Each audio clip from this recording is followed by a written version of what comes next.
Hello, everybody. Thanks for that. So I'm Ruth Hooper. I am the CMO of WSL Football, which is the new organisation that is in place to transform the women's professional game in England. Hi, I'm Clara Mulligan. I'm head of design at Anomaly, the creative partner and agency to the WSL.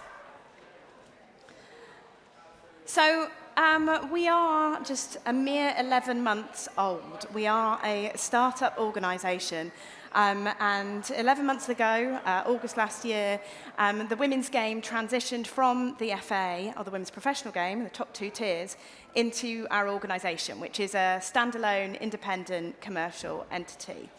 And it's the first time there has ever been a dedicated team to the women's professional game. And we've set ourselves a mission, which is to build the most distinctive, competitive, entertaining women's sports competition in the world. And that's both for the players and the fans of today and tomorrow. And we've got a huge job to do. So we need to drive fandom, and we need to maximise investment coming into the game so we can continue to improve it and continue to see it grow.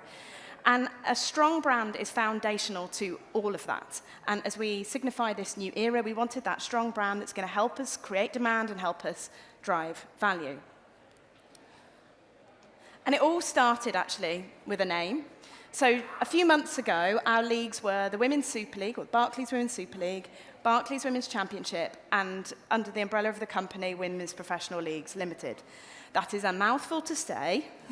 It was also really quite difficult in terms of recognition for fans, for players, for media, for other stakeholders. It just wasn't working for us.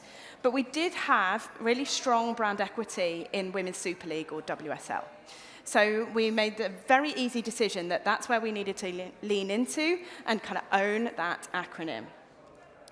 So we've simplified and we've supercharged, and we are now, as an organisation, WSL Football, and our leagues, so this one's not playing. All right, I'll freestyle. Our leagues, there we go, are Barclays Women's Super League and Barclays Women's Super League 2. So this is the new one that's just disappeared. So we've got two, we are one brand with two leagues. So one brand, WSL Football, and then the two leagues. Why have we done it? It's really simple. It's helping us drive discoverability. It's helping us with recognition in a time and a period where we absolutely have to drive visibility of this amazing product of football that we have. And I use the word product because it is a different brand of football to the men's game. And three really simple reasons and ways of many I could explain why it's unique. I'll start here. It's played differently. It is not rocket science for me to tell you that a female athlete moves differently to a male athlete. It is a completely different style of play, and there's plenty of data that backs up that it is played differently. Our fan base is different. Over 50% of our fan base is new to football. They were not following the men's game. They found something in the women's game that really resonates with them. And because of that, the fan experience is different. So one of our fans described it as passion without the poison, and I love that phrase, and I use it quite frequently, as well as another one which was PG tribalism, which, I also like. So there's a lot of differences to the men's game, not least also the level of investment, the level of awareness, the level of brand equity. Yet when we started in this role, you can see that WSL has quite often been presented in exactly the same way as the men's game. So that it's lacked distinction, and it's very much lacked its own identity. And that was the start of our brief to Anomaly. Mm-hmm.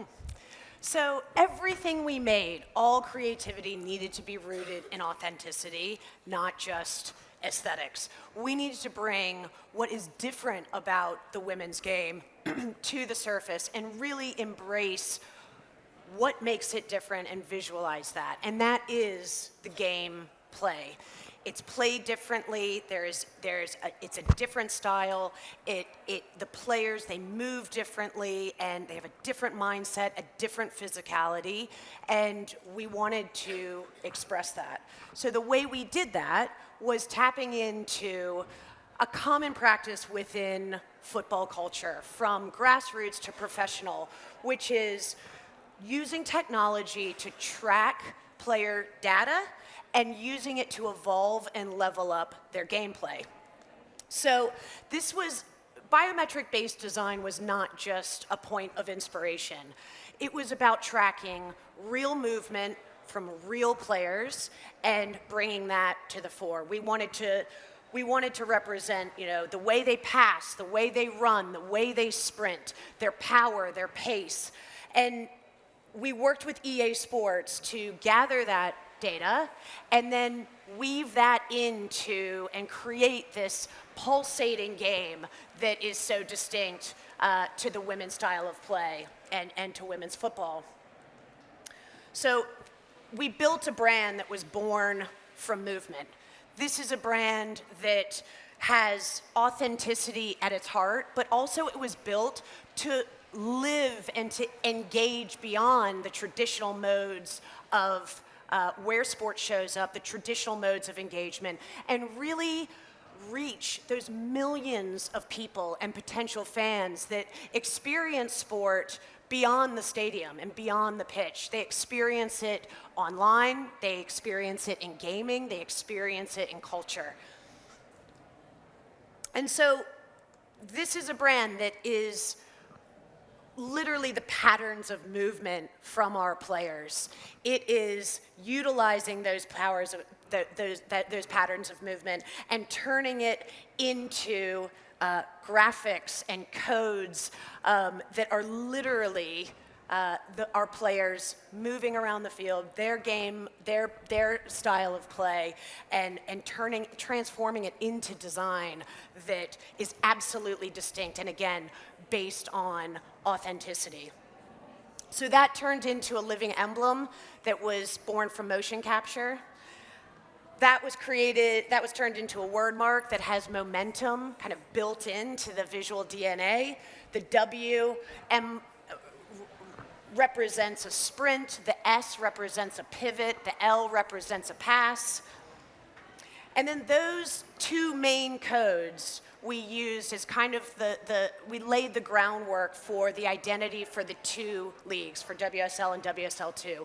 So there was synergy in this branding, and it was utilizing the same common language, but enough flexibility that each league can have its own identity and express its own individuality. Also supported by bespoke graphics and textures that, again, are literally the patterns of movement. And then supercharged with a color palette that really shows that fiery energy and, again, that bright future that women's sport and specifically women's football has. And we put all that together into a cohesive and distinct brand world that is not just about representing women's football in this country now, but setting the stage for what branding within women's football and a brand world within women's football, what that can do in the future. And beyond that, this is not something that could just live in a document or live, again, in the traditional modes of engagement. This needs and is a system that is built to go, beyond and to integrate with culture, to evolve as the game evolves. And at its core, there's an invitation to co-create with the fans. This is a brand world and a brand system that can stretch and flex from broadcast to in-stadium to merch and beyond. And that was our goal from the start, to do something different, to be distinct, but equally reach fans where, design hasn't reached before. So that's the visual identity, and I suppose that this visual identity is just one way we are reinventing the playbook. So inspired by our new brand positioning, which is New Wave Football, our fans will start to see us behaving differently from this season onwards.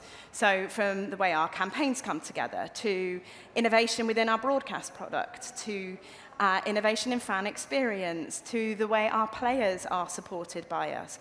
Every single brand touch point, we are thinking through the lens of distinction and how we're making sure that we're celebrating everything that is amazing about the women's game. So we've thrown a lot at you in a very short space of time, as is often the case in a MadFest presentation. So there are 3 things to take away. These are it.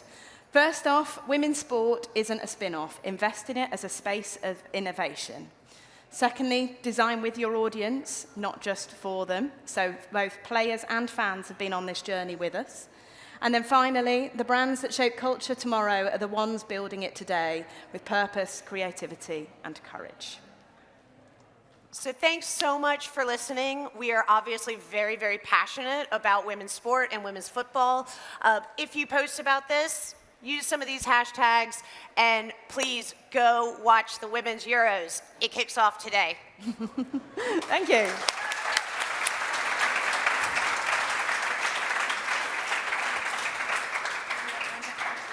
Yep. Guys, we have a question, so we've got a couple of minutes, which is great. So thank you so much for the talk.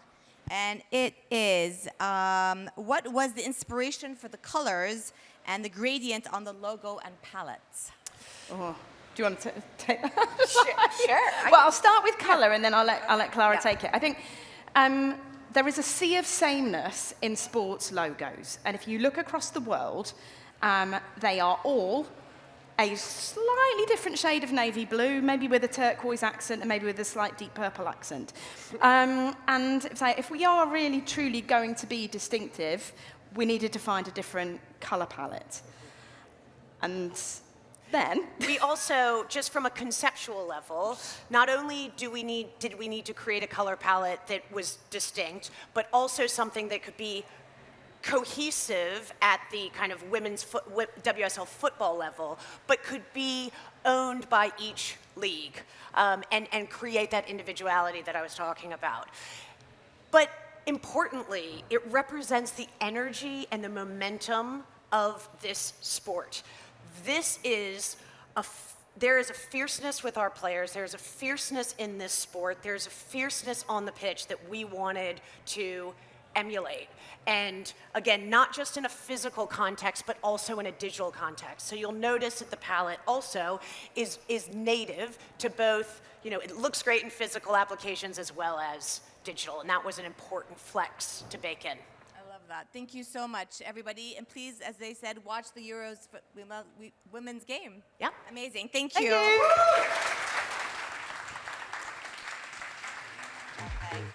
Okay.